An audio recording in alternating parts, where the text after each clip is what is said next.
마태복음 14장에는 세 가지의 사건을 다루고 있죠. 세례 요한이 죽음과 또 우리가 지지난주에 나누었던 오병이어의 기적이 있고 이 무리를 걸은 사건이 있습니다.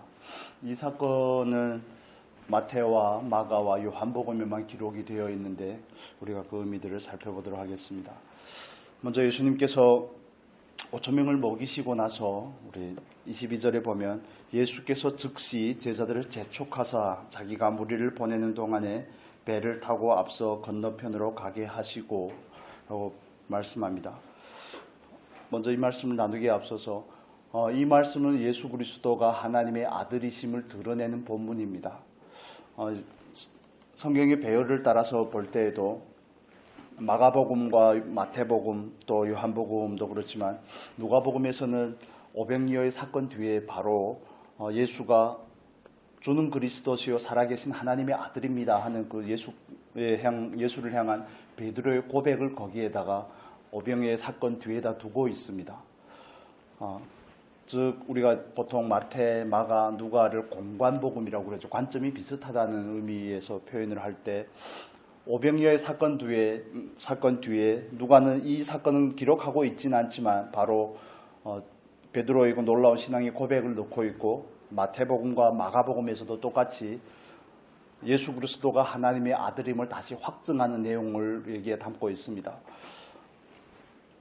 오병이어의 기적을 통해서는 광야에서 이스라엘 백성들에게 만나를 내려주셨을 때 이스라엘 백성들이 그 만나를 먹은 그 사건을 상기시켜서 예수 그리스도가 곧 생명의 떡으로 오셨음을 말씀을 한다고 말씀을 드렸죠. 그런데 그들이 그 역사를 경험하고 나서도 예수가 하나님의 아들이라는 사실에 대해 마음이 둔하여 있다고 마가복음은 표현하고 있습니다. 마가복음 잠깐 볼까요? 6장입니다. 마가복음 6장.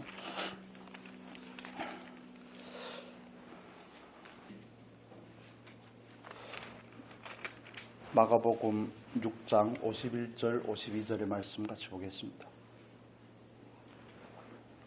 같이 읽겠습니다. 배에 올라 저에게 가시니 바람이 그치는지라 제자들의 마음에 심히 놀라니 이는 저희가 그 떡 되시던 일을 깨닫지 못하고 도리어 그 마음이 둔하여 졌음이러라. 아멘. 이는 저희가 그 떡 되신 일을 깨닫지 못하고 도리어 그 마음이 둔하여졌음이러라. 마음이 둔하여졌다고 표현을 합니다. 오병이어라는 그 기적을 체험을 하였으면 예수 그리스도가 하나님의 아들이심을, 예수 그리스도가 생명으로 떡으로 오신 그분이심을, 정말 한 어린 아이의 도시락을 가지고 남자만 5,000명을 먹일 수 있는 모든 세상 만물을 지으신 그 법칙이라고 우리 표현하죠. 자연의 순리를 넘어서는 초월자라는 사실을 충분히 증명이 되었음에도 불구하고 제자들은 어떻다고요? 마음이 둔하여져서 깨닫지 못하고 하나님의 아들이심에 대해서 아직 확증하지 못하고 있는 것 같습니다. 그를 제대로 깨닫지 못하고 있기 때문에 예수님께서 물 위로 걸어오셔서 제자들에게 예수님이 다시 누구신지에 대해서 확증을 해주는 것입니다. 그래서 마지막에 결론은 어떻게 끝나죠?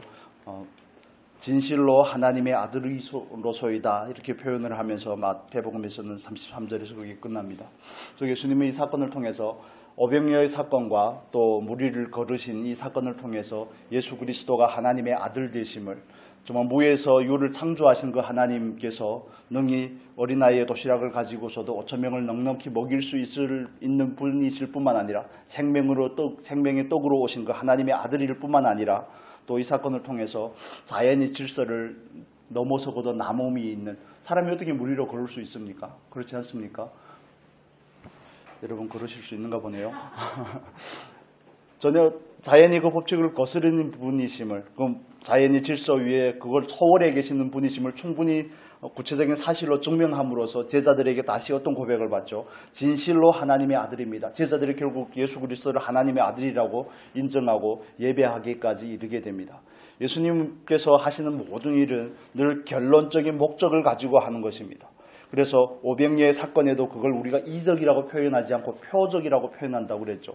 그 사건이 중요한 것이 아니라, 사건이 내용이 중요한 것이 아니라 안드레가 어쨌고 비들립이 어쨌고 뭐 언제고 광야고 이런 배경적인 그런 것보다 더 중요한 것은 그 사건이 무엇을 지향하느냐, 무엇을 가르치느냐, 무엇을 목적하느냐가 더 중요한 것입니다. 그 사건을 통해서 드러내고자 하는 것은 예수가 그리스도라는 사실, 예수가 하나님의 아들로 오셨다는 사실을 확증하고자 하는 것이죠. 그런데 이 사건이 있고 나서 우리가 방금 읽었던 22절의 말씀 계속하겠습니다. 예수께서 즉시 제자들을 재촉하사, 예수께서 제자들을 재촉해서 배를 타고 앞서 건너편으로 가라고 말씀하십니다. 우리가 오늘 나눌 이 말씀 가운데 즉시라는 표현이 3번이나 나오는데 예수님께서는 왜 제자들을 재촉하사 바다 건너편으로 먼저 가라고 그러실까요? 제자들이 같이 도와서 무리들을 흩어보내면 좋지 않습니까? 다 먹이고 그 뒷단도리를 잘 하면 좋잖아요. 그런데 왜 예수님께서 내가 그 일을 할 테니 너희들을 먼저 가라고 그러실까요? 요한복음 6장에 이 말씀에 대한 힌트가 있습니다. 요한복음 6장 같이 보겠습니다. 좀 여기저기 찾아보도록 하겠습니다. 요한복음 6장 14절 15절의 말씀을 보겠습니다. 같이 읽겠습니다. 그 사람들이 예수의 행하신 이 표적을 보고 말하되 이는 참으로 세상에 오실 그 선지자라 하더라. 그러므로 예수께서 저희가 와서 자기를 억지로 잡아 임금 삼으려는 줄을 아시고 다시 혼자 산으로 떠나가시니라. 아멘. 예수 그리스도는 하나님의 아들이심을 이 사건을 통해 증명을 하시는데 주님께서 그 제자들에게 하신 그 일들을 우리가 살펴볼 필요가 있습니다. 왜 재촉했을까요? 여기서 재촉하다는 그 표현은 강권하다는 뜻을 가지고 있습니다. 억지로 그들을 무리와 떼어내서 그들을 보낸 겁니다. 왜 그러셨습니까? 제자들이 그 무리들에게 동화될까 봐 그러는 거죠. 제자들도 그 무리들과 같이 정말 다윗과 같은 정말 강력한 메시아가 오기를 기대했던, 정치적인 메시아를 기대했던 그 이스라엘 백성들의 삶 가운데, 그들의 가치관 가운데 동화될까 봐, 그들과 같은 가치를 가지고 예수가 오신 그 목적이 왜곡이 될까 봐 예수님께서는 그들을 재촉해서 보내시는 겁니다. 왜냐하면 예수님께서 그들에게 진정으로 주고자 하는 것은 먹을 수 있는 양식이 아니죠. 떡이 아니죠. 나사로가 죽었다가 부활을 해도 다시 죽습니다. 500리오로 떡을 만들어 먹으면 다음 끼면 배가 고프지 않습니까? 똑같이 배가 고프죠. 물리적인 만족함을 주기 위해서 오신 분이 예수님이 아니라는 사실을 예수님은 제자들에게 강조하고 싶은 것입니다.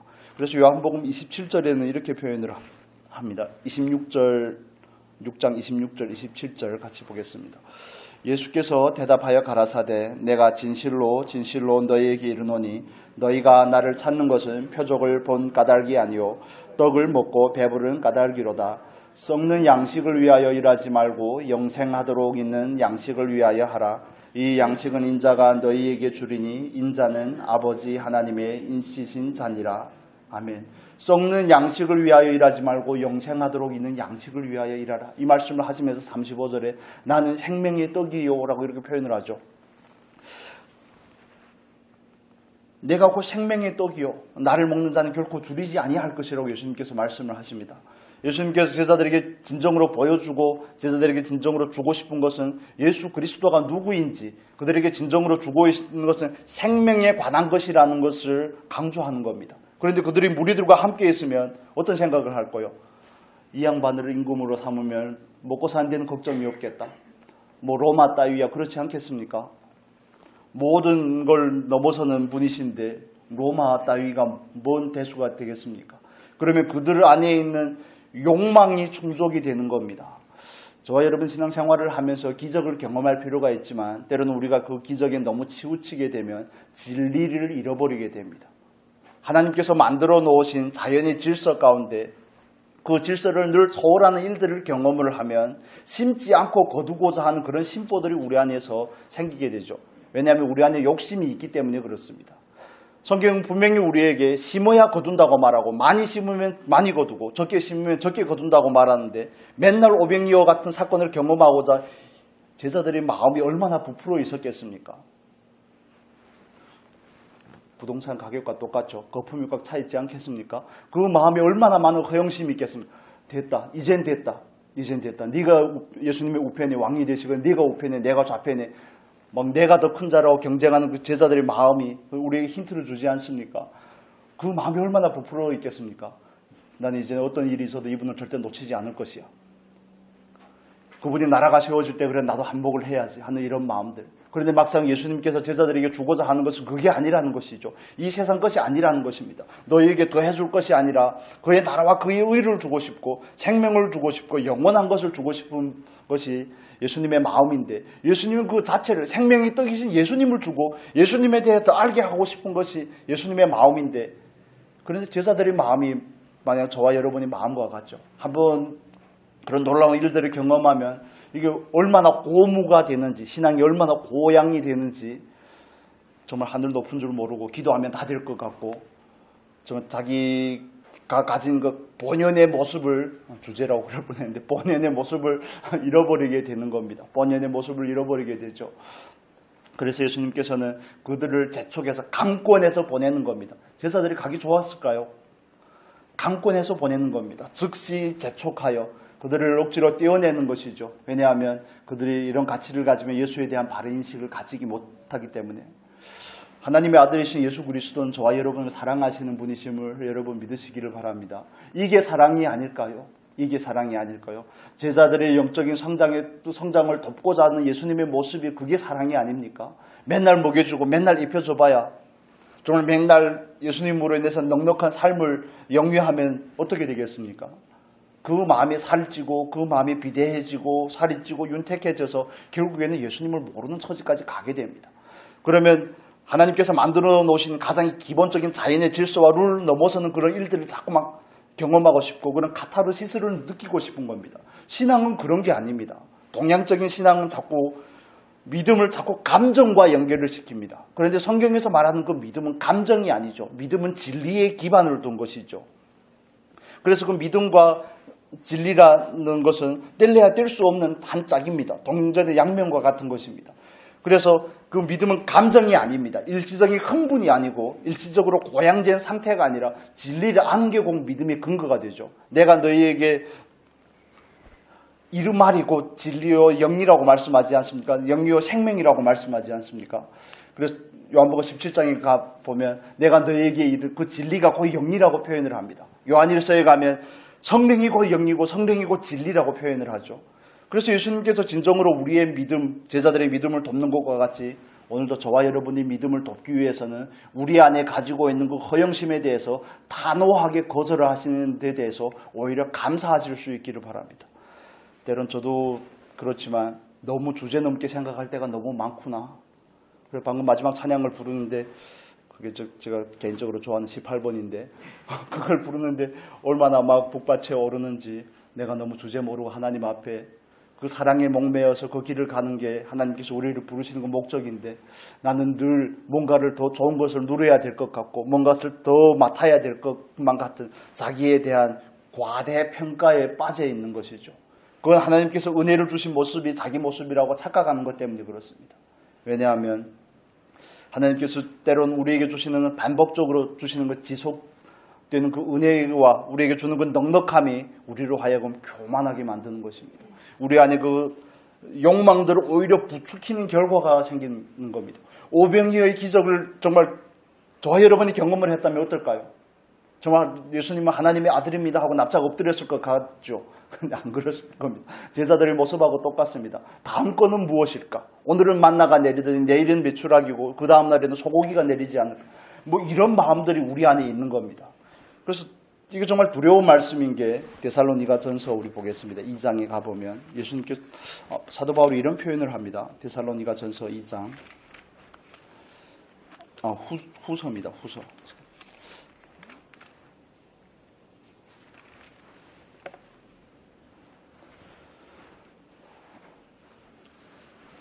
2장 9절에서 12절 같이 읽겠습니다. 2장 9절에서 12절 같이 읽겠습니다. 악한 자의 마음은 사단의 역사를 따라 모든 능력과 표적과 거짓 기적과 불의의 모든 속임으로 멸망하는 자들에게 임하리니 이는 저희가 진리의 사랑을 받지 아니하여 구원함을 얻지 못함이니라.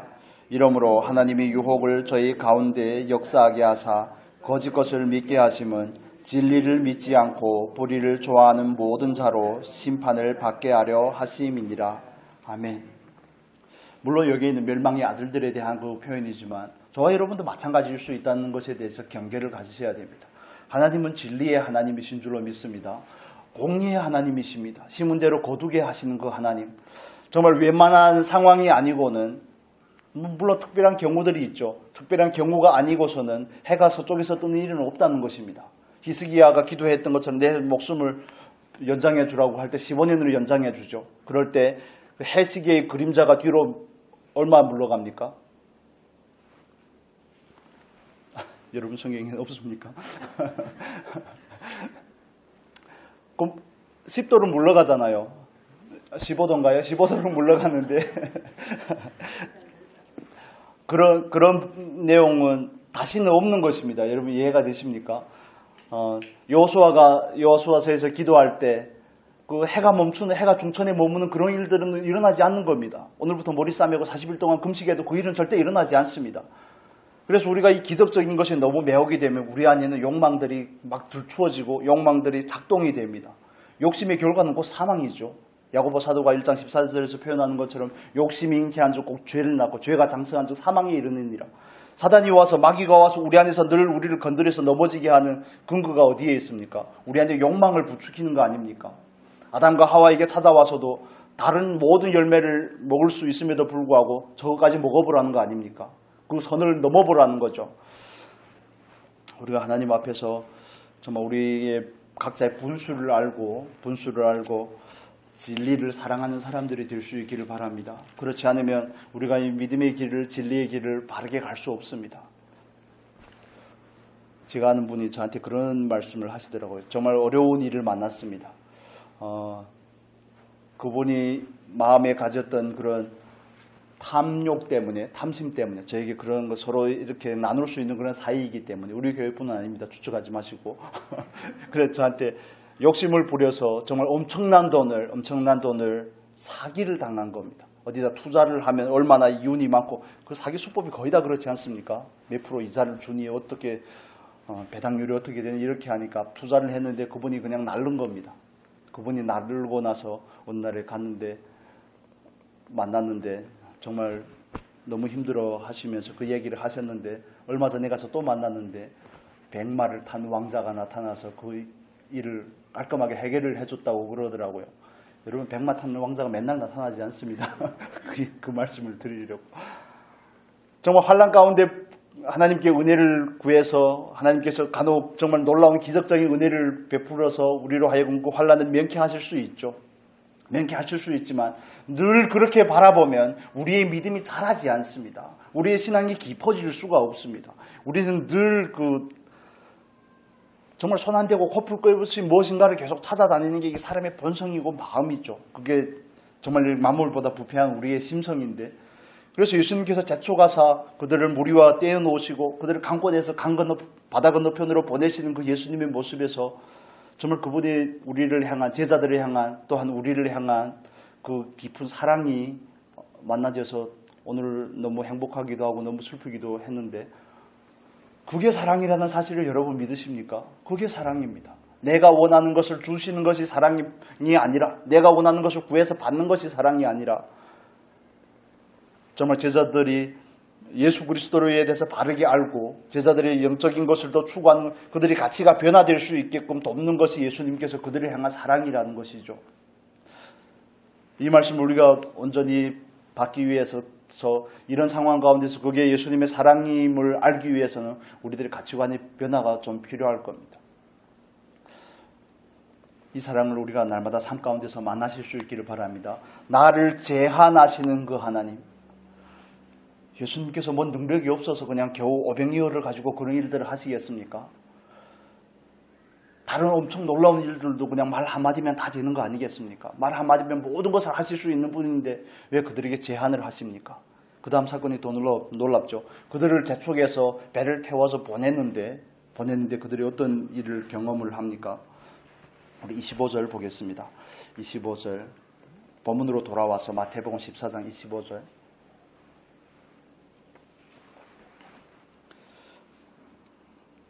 24절 25절 같이 읽겠습니다. 배가 이미 육지에서 술이나 떠나서 바람이 거슬림으로 물결을 인하여 고난을 당하더라. 밤 사경에 예수께서 바다 위로 걸어서 제자들에게 오시니. 아멘. 예수님께서는 제자들을 보내놓고 예수님께서는 혼자 따로 산에 올라가서 기도를 하고 있습니다. 500리의 기적을 일으킬 때가 14장 15절에 보면 저녁이 되매 아마 초저녁이었던 걸로 이해가 됩니다. 초저녁이면 보통 한 6시 정도. 유대인들의 시간은 오후 6시에 오후에부터 시작해서 하루가 오후부터 시작하잖아요. 그래서 그들은 그 시간을 그 저녁 시간까지 이튿날 6시까지 이튿날 아침 6시까지를 여기서 표현하는 것처럼 사경이라고 표현이 되죠. 이게 옛날 표현인데 1경에 4시간씩 해서 3시간씩 해서 4경으로 나누는데 그러면 500리의 기적을 일으키고 넉넉히 시간을 잡아서 제자들이 배를 타고 제자들을 보낼 때 시간이 한 8시, 9시 정도 됐다면 예수님께서 4경에 그들에게 찾아가십니다. 4경은 새벽 3시부터 6시 사이입니다. 최소한 6시간에서 7시간은 바다에서 헤맸다는 거 아닙니까? 갈릴리 바다 손꼽보도 빤한 사람들이 그 양반들이 그 시간에 예수님께서 보내서 갔는데 그 상황 가운데서 뭘 만납니까? 바람이 거슬러 물결을 인하여 고난을 당하더라. 여기서 말하는 이 고난 또 그리고 오늘 본문에 빠져있는 그 표현들이 있습니다. 그 표현이 30절에 보면 원문에는 있는데 여기는 빠져 있습니다. 강한 바람으로 되어 있습니다. 예수님께서 베드로를 오라 할 때 베드로가 가다가 강한 바람을 보고 웬간한 바람이 아니죠. 갈릴리 호수가 그렇게 크지 않습니다. 남해 바다 막 생각하고 그러시면 안 됩니다. 별로 크지 않습니다. 거기에서 배 타고 바로 가운데를 지나가는 것도 아니고 이렇게 비스듬히 가는데 먼 시간이 그렇게 몇 시간씩 걸리겠습니까? 그런데 예수님께서는 그들을 보냈는데 풍랑을 만나죠. 예수님의 말씀에 순종을 한다고 해서 늘 좋은 일이 있는 것은 아니죠. 그런데 예수님은 그걸 예상하고 보냈다는 사실이 더 놀랍습니다. 예수님께서는 그걸 예상하고 그들을 보내셨고 그들은 거기에서 예수님이 없는 그 시간 동안 바람과 파도와 맞서서 7시간 넉넉히 잡아서 그렇죠. 5시간에서 6시간 그 시간 동안 헤매고 있는 게 아닙니까? 제자들은 바다 가운데서 중리산이하며 소리질러 막 압제를 당하고 있는데 고난을 당하고 있는데 예수님은 여유 있게 이럴 때는 또 왜 이렇게 여유 있으신지 제자들을 보낼 때는 즉시 보내시더니 빠져가는 베드로를 건질 때는 즉시 건지시고 제자들이 무서워할 때는 즉시 말씀하시고 안심하라 나니 두려워 말라 이렇게 말씀하시면서 이럴 때는 왜 유유자적하게 몇 시간 동안 기도를 하시다가 기도 시간이 길어서 그러는 게 아니라 이때를 기다린 것이죠. 왜 기다렸을까요?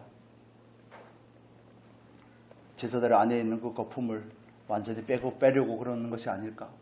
오병이어의 기적이라는 건 그런 것 같습니다.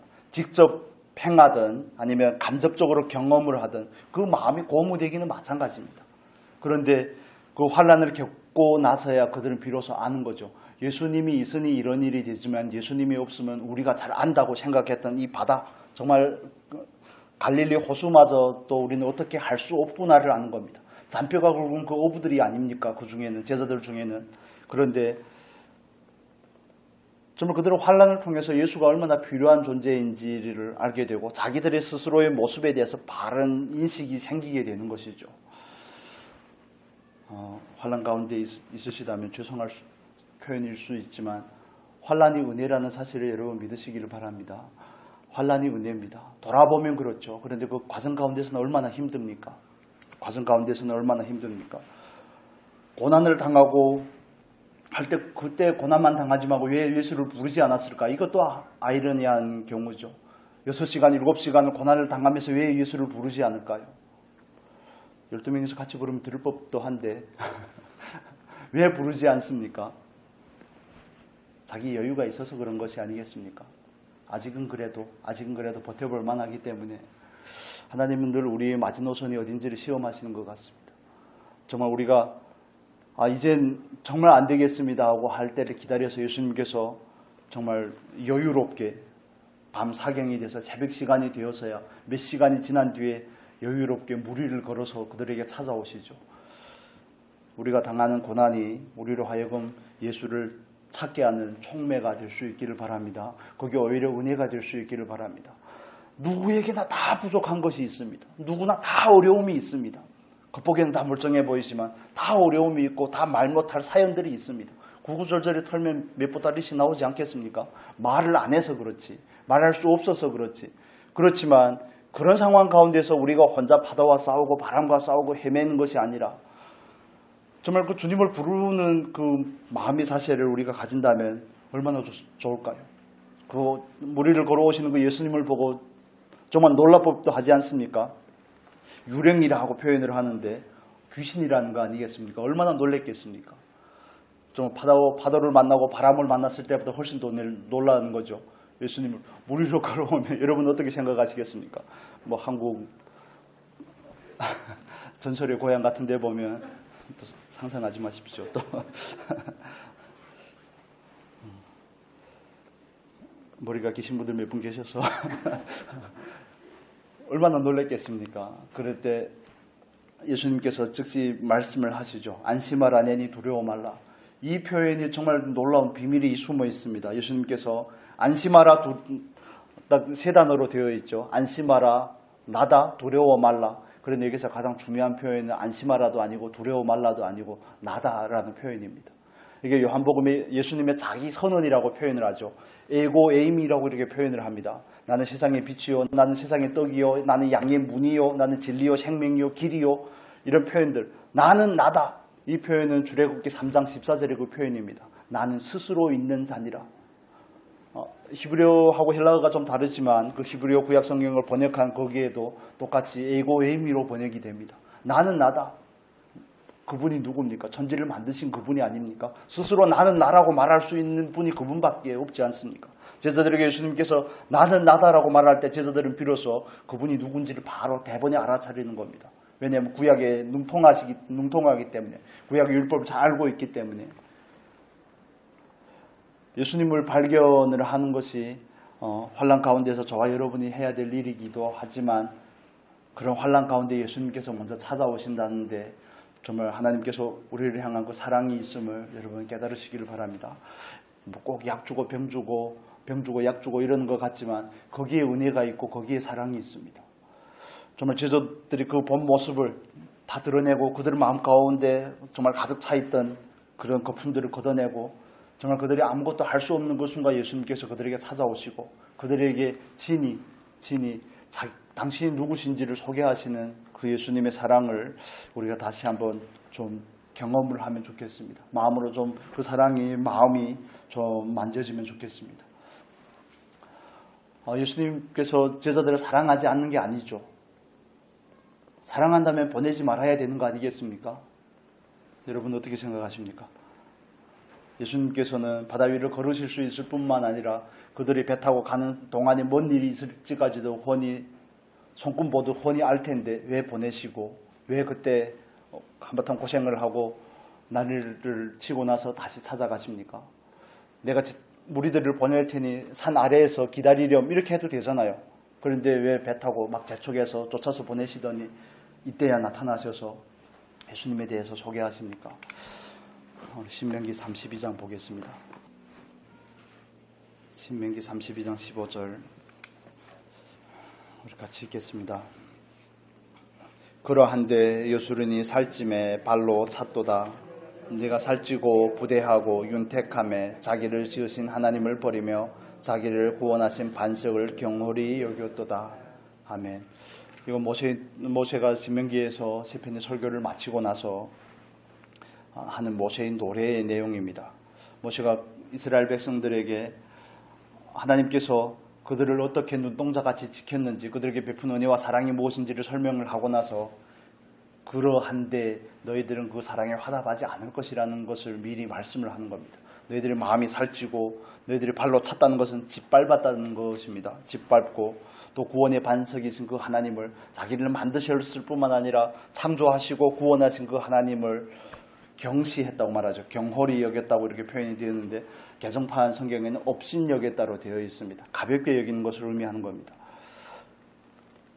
그렇습니다. 우리가 하나님 앞에서 은혜를 잃어버릴 때는 우리가 자기 안에 뭔가 근거를 가지고 있을 때입니다. 하나님께서 주신 은혜를 가지고 살아가는 삶이지만 그러나 때로는 그 은혜가 우리가 하나님 앞에 나아가는 것을 많이 방해한다는 사실을 우리가 다시 한번 기억할 필요가 있습니다. 그래서 때로는 우리가 하나님 앞에서 정말 헐벗고 굶주린 모습으로 나아가는 그런 상황들이 너무 필요한 것이 아닐까. 주기적으로 좀 경험을 해야 되지 않을까. 고난을 좋아하는 사람은 아무도 없죠. 그렇지만 하나님께서 때로는 우리에게 그런 정말 어려운 상황 가운데 그 코너에 우리를 몰아넣는 것 같은 그런 상황들이 올 때마다 우리가 하나님 앞에서 그 하나님의 손길을 바로 인식할 수 있기를 바랍니다. 내 교만을 허물고 있구나. 내가 가진 그 자원들을 하나님께서 내려놓으라고 하시는구나. 나는 아무것도 할 수 없는 사람이라는 것을 알게 하시는구나. 이렇게 우리가 인식할 수 있다면 그 예수님을 깊이 더 만날 수 있을 겁니다. 그래서 우리가 그분에 대해서 정말 애통하는 마음을 다시 회복하게 되고 그분을 향해서 그 공고한 마음을 다시 회복해야 되는데 그런 상황들이 기회가 될 줄로 믿습니다. 그래서 제자들이 몇 시간 동안 고생하는 거 전 그게 수지 맞다고 생각을 합니다. 그런데 내가 만약 고생을 한다면 또 수지 안 맞는다고 생각할 수도 있습니다. 남의 일에는 그렇게 적용이 잘 되는데 그렇게 훤히 보이는데 내 삶 가운데서는 그게 안 보입니다. 내가 얼마나 교만한지, 내가 얼마나 주제넘은지, 내가 얼마나 하나님께서 나에게 주신 것으로 만족하지 못하고 있는지, 먹고 입을 것이 있으면 만족하라고 그러는데 그건 고사하고 자족하기는커녕 뭔가를 자꾸 내놓으라고 그러는 내 모습 가운데서 우리 안에 있는 그 감춰졌던 것들, 하나님을 향해서 그 받은 은혜에 온전히 화답하지 못하는 그런 부분들이 이런 어려운 상황들을 통해서 비로소 발견이 되고 하나님 앞에서 내려놓는 그런 계기들이 되는 것입니다. 여러분 풍랑을 경험할 때마다 하나님을 오히려 찬양할 수 있기를 바랍니다. 그게 하나님을 만날 수 있는 기회죠. 또 예수님께서 베드로를 오라고 할 때 베드로가 예수님을 바라보고 가다가 물에 빠지게 되지 않습니까? 그럴 때 베드로가 뭐라고 표현을 합니까? 이 표현은 마태복음에만 있는 표현인데 우리 본문으로 돌아와서 31절 보겠습니다. 31절이 아니라 30절입니다. 30절 14장 30절의 말씀만 보겠습니다. 바람을 보고 무서워 빠져가는지라 소리질러 가로되 주여 나를 구원하소서 하니. 바람을 보고 무서워 빠져가는지라 소리질러 주여 나를 구원하소서. 그럴 때 예수님께서 또 즉시 손을 내밀어 그를 건지십니다. 예수님께서 우리에게 환난을 주시는 것은 궁극적인 목적이 아니죠. 예수님께서 우리를 향한 그 생각은 평안이요 우리에게 생명을 주고 소망을 주려는 것이 예수님의 마음인 줄로 믿습니다. 그렇지만 우리로 부득불 그 상황을 겪게 하는 것은 그런 상황을 통해 예수를 더 알아가게끔 하기 위해서 그렇습니다. 여러분 신앙이 승승장구할 때는 하나님을 알아가는데 좀 어려움이 있습니다. 전정을 베드로가 부활하신 예수님께서 베드로에게 찾아왔을 때 네가 나를 사랑하느냐 3번 물어볼 때 베드로가 예수님을 부인했음에도 불구하고 그렇게 정말 떳떳하게 고백할 수 있는 것, 정말 참혹한 실패 가운데서도 다시 일어날 수 있는 것은 이런 실패를 통해 하나님에 대해서 많이 배우고 그분에 대해서 그만큼 사랑했기 때문이 아닌가 그렇게 생각을 합니다. 정말 신앙이 잘 나갈 때 예수님을 아는 것은 많은 어려움이 있는 것 같습니다. 그렇지만 우리들의 믿음은 많은 실패를 통해서 성장한다는 사실이 우리에게 위로가 되는 줄로 믿습니다. 그분을 구하시면 예수님께서 우리의 기도에 즉각 응답해 주실 줄로 믿습니다. 나를 구원하소서 이렇게 기도하는 그 기도에 예수님께서는 한 번도 외면하신 적이 없으시죠. 그래서 마태는 이 베드로의 고백을 베드로의 기도를 여기에다 놓고 나서 이걸 통해서 다시 한번 마태복음의 저자 마태 공동체에게 하고 싶은 말이 그건 겁니다. 예수님만이 우리를 구원하실 유일한 구원자가 된다는 사실을 다시 한번 강조하고 싶은 겁니다. 그래서 마태복음에는 모세와 예수님에 대해서 반복적으로 비교하는 그런 양상들을 많이 보이는데 모세보다도 더 탁월하신 그 예수 그리스도만이 우리에게 진정한 구원자가 되고 그분만이 하나님의 아들이 유일한 아들이심에 대해서 확실하게 증거하는 겁니다. 환난 날에 예수님을 부를 때 예수님께서 우리의 기도를 들으시고 응답하시는 분이심을 믿으시기를 바랍니다. 정말 우리가 하나님의 그 사랑에 대해서 방금 나누었던 것처럼 그 무리와 흩으시는 예수님의 그 사랑을 우리가 깨달을 수 있기를 바랍니다. 그리고 정말 우리가 가장 할 수 없다고 생각할 때 우리에게 찾아오시는 그 사랑, 또 우리가 그 환난 가운데 주여 나를 구원하소서 기도하면 언제나 그 기도에 들어 응답하시는 그 사랑에 우리가 다시 한번 설득이 되고 다시 한번 화답하는 그런 은혜가 있기를 바랍니다. 예수님의 주요한 목적은 우리에게 가장 좋은 것을 주는 겁니다. 그 가장 좋은 것이 무엇입니까? 그 가장 좋은 것은 생명의 떡으로 오신 그분이시죠. 바로 예수 그리스도입니다. 돈이 가장 좋은 게 아니라 참 보호하 있으신 예수 그리스도가 가장 좋은 것이죠. 다른 어떤 것을 아는 것이 좋은 것이 아니라 예수 그리스도가 하나님의 아들로 오셨다는 사실을 아는 것이, 예수 그리스도가 하나님의 아들이라는 것을 아는 사실이 저와 여러분에게는 복이고 은혜가 되어야 될 줄로 믿습니다. 하나님의 아들이신 예수님을 우리가 더 깊이 만나고 더 사랑할 수 있는 우리가 될 수 있기를 소원합니다. 기도하겠습니다. 좋으신 아버지 감사합니다. 정말 우리 마음의 가장 깊은 것까지도 훤히 꿰뚫어 보시고 우리의 생각과 우리의 마음의 사색까지도 살피시고 감찰하시는 하나님, 늘 우리에게 가장 좋은 것을 주시는 분임을 우리가 다시 한번 깨닫습니다. 하나님께서 때론 우리에게 주시는 고난이 우리로 하여금 예수 그리스도를 더 간절히 찾게 하기 위함이고 예수님 그리스도에 대해서 더 알게 하기 위함이고 우리가 신앙생활을 하는 여정 가운데 겪는 그 실패들이 우리로 하여금 더 겸손하게 하는 것이고 예수가 없이는 아무것도 할 수 없는 존재임을 더 깊이 깨닫는 계기가 되매 우리가 감사를 드립니다.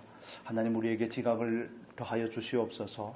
우리가 정말 예수가 없으면 아무것도 할 수 없는 연약한 존재임을 깨달아 알게 하시고 주여 나를 구원하소서라는 이 베드로의 기도가 우리의 기도가 되게 하여 주옵소서.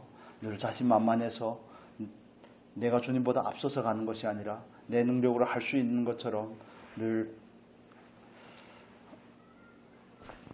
주님을 추월하는 것이 아니라 오직 주님께만 오직 의지하는 우리가 되게 하여 주옵소서. 날마다 하나님의 아들이신 예수 그리스도를 온전히 알고 얻는 일에 마음을 다할 수 있도록 늘 우리에게 당신을 계시하시는 그 놀라운 사랑에 화답하며 날마다 알기를 힘쓰는 우리가 되게 하여 주옵소서. 감사하며 예수 그리스도 이름으로 기도합니다. 아멘. 우리 같이 기도하겠습니다.